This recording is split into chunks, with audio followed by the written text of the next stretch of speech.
اللہ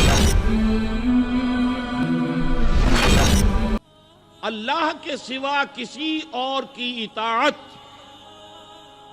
جس سے اللہ کی معصیت لازم آتی ہو، شرک۔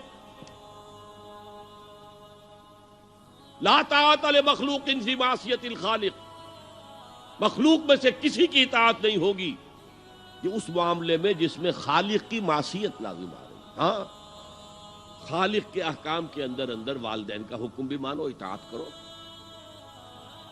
اساتذہ کا حکم مانو، کسی اور کو اپنا لیڈر مانا ہے اس کا حکم مانو، لیکن ناٹ بیونڈ وہ جو سرکل ہے کتاب و سنت کا، اس سے باہر نہیں۔ لا طاعت لمخلوق فی معصیت الخالق، یہ آپ الجبرے کے فارمولے کے طور پر اپنے سامنے رکھیے، اب اسے اپلائی کیجئے۔ جیسے فارمولوں کے ذریعے سے پھر بڑے بڑے وہ سم جو ہے وہ حل کیے جاتے تھے سوالات۔ صبح کا وقت ہے، آنکھ بھی کھلی ہے، کوئی اذان کی آواز بھی کان میں آئی ہے، آپ کا نفس کہتا ہے ابھی سو جی۔ آپ نے اپنی چادر یا کمبل کو درست کیا اور کروٹ لی اور سو گئے۔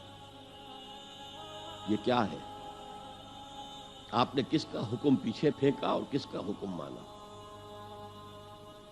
اللہ کے حکم کو پیچھے پھینک دیا، نفس کے حکم کو آگے رکھا۔ یہ شرک،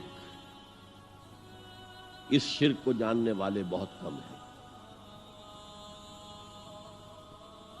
مولانا روم نے خوب کہا تھا، نفس ماں ہم کم ترس فرعون نیست لیکن اورعون ایراعون نیست۔ میرا نفس بھی فرعون سے کم نہیں ہے۔ فرعون نے کہا تھا نا، الیس لی ملک مصر وہذہ الانہار تجری من تحتی، کیا اس ملک مصر کی حکومت میری نہیں ہے؟ اور سارا جو یہ آب پاشی کا نظام ہے، انہار کا نظام ہے، وہ میرے کنٹرول میں نہیں ہے؟ جس کا چاہوں موگا کھلا رکھوں، جس کا چاہوں بند کر دوں۔ یہ تھا خدائی کا دعویٰ، انا ربکم الاعلی۔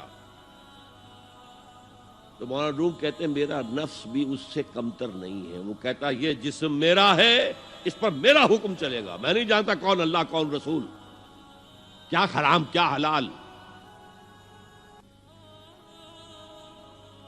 تو فرعون سے کم تو نہیں ہے میرا نفس، لیکن اورعون اس کی بہت مدد تھی، فوج تھی، لاؤ لشکر تھا، تو اس نے زبان سے بھی کہہ دیا کھل کر انا ربکم الاعلی۔ میں مسکین ہوں، غریب ہوں، میرے پاس کوئی طاقت نہیں ہے، میں زبان سے تو کچھ نہیں کہہ سکتا، اندر سے میرا نفس یہی کہتا۔ یہ نفس کی حکومت قرآن کہتا ہے، میں حیران ہوتا ہوں، دو جگہ یہ مضمون آیا ہے، ارأیت من اتخذ الہہ ہواہ افانت تکون علیہ وکیلا۔ اے نبی، تم نے دیکھا اس شخص کو، اس کے حال پر غور کیا جس نے اپنی خواہش نفس کو اپنا الہ بنا لیا ہے۔ اللہ اکبر، الہ، لا الہ الا اللہ، کلمہ توحید کا مرکزی لفظ یہاں آ رہا ہے، من اتخذ الہہ ہواہ، جس نے اپنی خواہش نفس کو اپنا معبود بنا لیا، الہ بنا لیا۔ افانت تکون علیہ وکیلا، کیا آپ ایسے شخص کی کوئی ذمہ داری لے سکتے ہیں؟ سود حرام ہوا کرے جی، حرام ورام، ہمارا دھندا جو ہے وہ آگے بڑھ نہیں سکتا، تو اللہ کے حکم کو پیچھے ڈالا، نفس کے تقاضے کو آگے رکھا۔ کون معبود ہے آپ کا؟ نام عبداللہ رکھیے، نام عبد الرحمن رکھیے، ہے عبد النفس، نفس کے بندے، نفس کے غلام۔ یہ میں نے یوں سمجھئے کہ جیسے میں نے ہجرت اور جہاد کی ڈیفینیشنز کی تھی۔ ہجرت کا بیس کیا ہے؟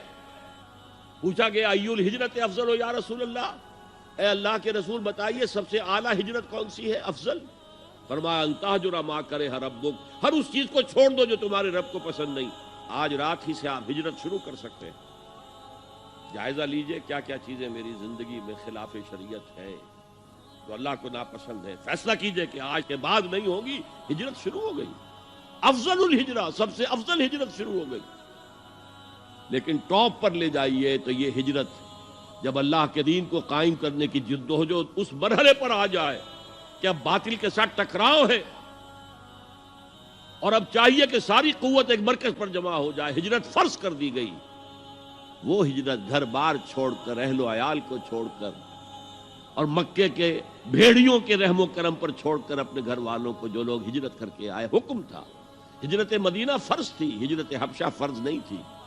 صرف اجازت تھی کہ جن سے سختیاں نہیں جھیلی جا رہی مزید، وہ چلے جائیں. تو ہجرت کا یہ ابتدائی نقطہ، انتہا یہ.